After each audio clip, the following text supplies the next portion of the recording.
Hello my dear students, welcome to my channel Triyasha study centre. হ্যাঁ friends, তোমরা যারা দ্বাদশ শ্রেণীতে পড়ছো এবং তোমাদের যাদের দর্শন সাবজেক্ট আছে অর্থাৎ ফিলোজফি বিষয়টি আছে, ফিলোজফির আমি আজকের তোমাদের ভিডিও পাঠাচ্ছি পঞ্চম অধ্যায় অর্থাৎ নিরপেক্ষ ন্যায়। পঞ্চম অধ্যায় নিরপেক্ষ ন্যায়, এর থেকে ইম্পর্ট্যান্ট এমসিকিউ তোমাদের তৃতীয় অধ্যায় পর্যন্ত দেওয়া আছে, কারণ চতুর্থ অধ্যায়ে তোমাদের কোনো এমসিকিউ থাকে না। চতুর্থ অধ্যায় থেকে তোমাদের কোনো এমসিকিউ আসে না, সেই জন্য আমি পঞ্চম অধ্যায় থেকে তোমাদের নিরপেক্ষ ন্যায় এই চ্যাপ্টারটি থেকে ইম্পর্টেন্ট কয়েকটি এমসিকিউ নিয়ে এসেছি।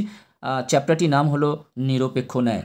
আচ্ছা, আমরা ভিডিওটা শুরু করার আগে নিরপেক্ষ ন্যায়, এই ন্যায় কথাটা কি অর্থ একটু জানবো।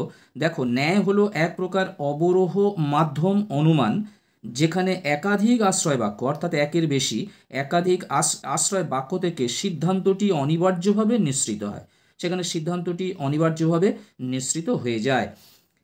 নিরপেক্ষ ন্যায়ের প্রকৃতি বলতে কি বোঝো না? নিরপেক্ষ ন্যায় হলো তিনটি নিরপেক্ষ বচন দ্বারা গঠিত হয়। যেমন ধরো, দুটি হেতু বাক্য থাকে, একটা প্রধান বাক্য একটা অপ্রধান বাক্য।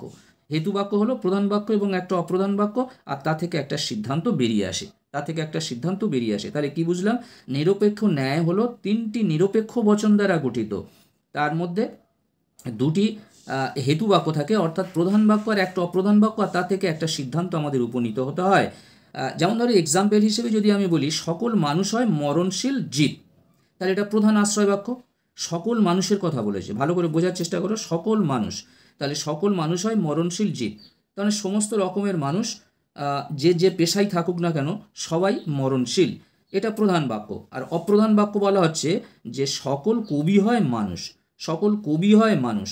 তাহলে এখানে দেখো, মানুষদের মধ্যে কবি একটা শ্রেণী, তাকে বলা হচ্ছে মানুষ। তাহলে এটা হলো অপ্রধান বাক্য। তাহলে এর থেকে সিদ্ধান্ত আমরা কি আসতে পারি না, সকল কবি হয় ও মরণশীল মানুষ বা মরণশীল জীব। সকল কবিও হয় মরণশীল জীব বা মরণশীল মানুষ। এই হলো তোমাদের নিরপেক্ষ ন্যায়। এর থেকে ইম্পর্টেন্ট কয়েকটি প্রশ্ন আমি রেখেছি, তোমরা অবশ্যই এগুলি করে রাখো। বন্ধুরা, তার আগে বলি, তোমরা যারা চ্যানেলটি সাবস্ক্রাইব করে নিও, অবশ্যই তোমরা চ্যানেলটি সাবস্ক্রাইব করে নাও এবং বন্ধুদেরকে লিঙ্ক বেশি করে শেয়ার করো। এসো, একের দাগের প্রশ্নটা কি আছে? একের দাগের প্রশ্নটা একটু ভুল গেছিলো, সেই জন্য একটু কাটাকাটি করা হয়েছে এখানে। দেখো, যদি বৈধ নিরপেক্ষ ন্যায় হেতুপদ এবং মধ্যপদ উভয়ই আশ্রয় বাক্যেই উদ্দেশ্য স্থানে থাকে, তবে নিরপেক্ষ ন্যায়ের সংস্থানটি হলো প্রথম সংস্থান, দ্বিতীয় সংস্থান, তৃতীয় সংস্থান, চতুর্থ সংস্থান। তাহলে অপশান হবে অ্যান্সারটা সি, এটা হবে তৃতীয় সংস্থানে।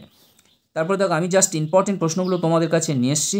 তোমরা ভালো করে একটু পড়ে বুঝে নেবার চেষ্টা করবে, স্যারেদের কাছ থেকে একটু বোঝার চেষ্টা করবে, কারণ সব প্রশ্নগুলো নিয়ে বোঝাতে গেলে আমার ভিডিও শেষ হবে না বন্ধুরা, আমি শেষ করতে পারবো না নির্দিষ্ট সময়ে।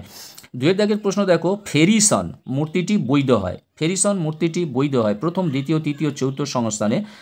এটা হলো তৃতীয় সংস্থানে ও অপশান সি। পক্ষ আশ্রয় বাক্য ছাড়াও অন্য যে স্থানে থাকে তা হলো সিদ্ধান্তের বিধেয় স্থানে, সাধ্য আশ্রয় বাক্যের বিধেয় স্থানে, না সিদ্ধান্তের উদ্দেশ্য স্থানে, না সাধ্য আশ্রয় বাক্যের উদ্দেশ্য স্থানে। পক্ষপদ সবসময় থাকে, জানবে যে সিদ্ধান্তের উদ্দেশ্য স্থান থাকে। ন্যায় অনুমানে যে পদ যুক্তিবাক্য দুটিতে থাকে কিন্তু সিদ্ধান্তে থাকে না, কিন্তু সিদ্ধান্তে থাকে না, তার নাম হলো হেতুপদ। এখানে অপশানগুলো দিয়েছে সাধ্যপদ, হেতুপদ, পক্ষপদ, কোনোটিতে নয়, তাহলে অ্যান্সার হবে হেতুপদ। তারপরে প্রশ্ন দেখো, পাঁচের দাগের প্রশ্ন, FESAPO কি হলো? ফেসাপো মূর্তিটি বৈধ হয় ড্যাশ সংস্থানে। তাহলে ফেসাপো মূর্তিটি বৈধ হয় চতুর্থ সংস্থানে। ছয় দাগের প্রশ্ন, নিরপেক্ষ ন্যায়ের এমন মূর্তি যেখানে মধ্যপদ বা হেতুপদ উভয় আশ্রয় বাক্যে বিধেয় স্থান অধিকার করে, সেটি হলো প্রথম মূর্তি, দ্বিতীয় মূর্তি, তৃতীয় মূর্তি, চতুর্থ মূর্তি। অ্যান্সার হবে দ্বিতীয় মূর্তি। তাহলে নিরপেক্ষ ন্যায়ের এমন মূর্তি যেখানে নিরপেক্ষ ন্যায়ের দ্বিতীয় মূর্তিতে মধ্যপদ বা হেতুপদ উভয় আশ্রয় বাক্য বিধেয় স্থান অধিকার করে। নিরপেক্ষ ন্যায় অনুমানে যে পদ সিদ্ধান্তের বিধেয় স্থানে বসে, নিরপেক্ষ ন্যায়ের অনুমানে যে পদ সিদ্ধান্তের বিধেয় স্থানে বসে তাকে বলে সাধ্যপদ, পক্ষপদ, হেতুপদ, কোনোটি নয়, তখন অ্যান্সার হবে সাধ্যপদ অর্থাৎ অপশান এ। তারপরে দেখো ডিমারিস, DIMARIS মূর্তিটি বৈধ হয় প্রথম সংস্থানে, দ্বিতীয় সংস্থানে, তৃতীয় সংস্থানে, চতুর্থ সংস্থানে। অ্যান্সার হবে চতুর্থ সংস্থানে, অর্থাৎ অপশান ডি। কোনো বৈধ নিরপেক্ষ ন্যায় অনুমানে সিদ্ধান্তে পক্ষপদ ব্যাপ্য হলে তাকে অবশ্যই পক্ষ আশ্রয় বাক্যে ব্যাপ্য হতেই হবে। এই নিয়মটি লঙ্ঘন করলে যে দোষ হয় তা হলো চারিপদ ঘটিত দোষ, অব্যাপ্য পক্ষদোষ, অবৈধ পক্ষদোষ, কোনোটি নয়। অ্যান্সার হবে অবৈধ পক্ষদোষ। পক্ষদোষ। আচ্ছা, নিরপেক্ষ ন্যায়ের সংস্থানের সংখ্যা হলো 2, 3, 4, 5। নিরপেক্ষ ন্যায়ের সংস্থানের সংখ্যা হলো 4টি। পক্ষপদ পক্ষ আশ্রয় বাক্য ছাড়া অন্য যে স্থানে থাকে তা হলো সিদ্ধান্তের বিধেয় স্থানে, সিদ্ধান্তের উদ্দেশ্য স্থানে, সাধ্য আশ্রয় বাক্যের বিধেয় স্থানে, সাধ্য আশ্রয় বাক্যের উদ্দেশ্য স্থানে। অ্যান্সার হবে সিদ্ধান্তের উদ্দেশ্য স্থানে, সিদ্ধান্তের উদ্দেশ্য স্থানে। Option B. পক্ষপদ হলো, পক্ষপদ কি না, পক্ষপদ হলো যেখানে প্রমাণ করা হয়।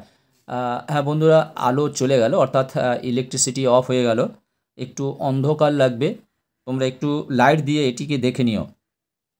যেখানে প্রমাণ করা হয়, যেখানে প্রমাণ করা হয়। তারপর 13 দাগের প্রশ্ন দেখো, হেতুপদ হলো, হেতুপদ হলো যা কেবলমাত্র সিদ্ধান্তে থাকে। তাহলে হেতুপদ কেবলমাত্র সিদ্ধান্তে থাকে।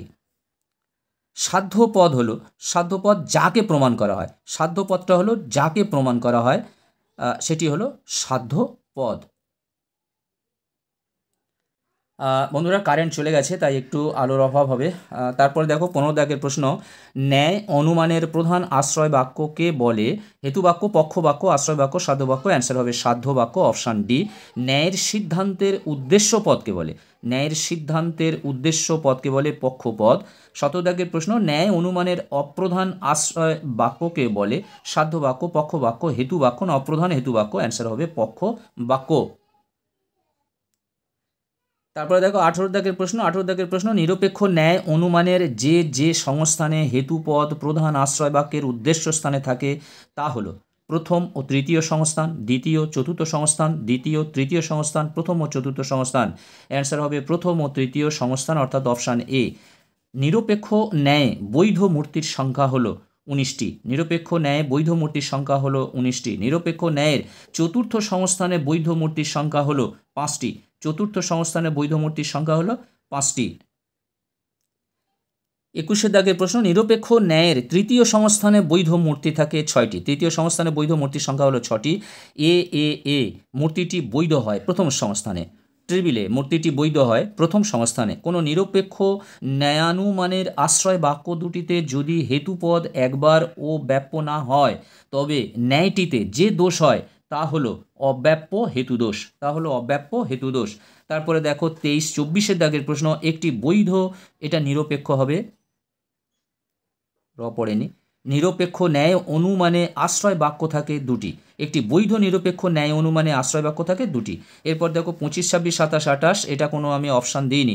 ন্যায়ের 4টি সংস্থানের সম্ভাব্য মূর্তির সংখ্যা হলো 256টি।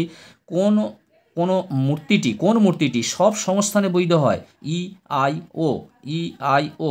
ন্যায়ের দ্বিতীয় সংস্থানে বৈধ মূর্তির সংখ্যা থাকে 4টি। নিরপেক্ষ ন্যায়ের সিদ্ধান্তে কোন কোন পদ থাকে?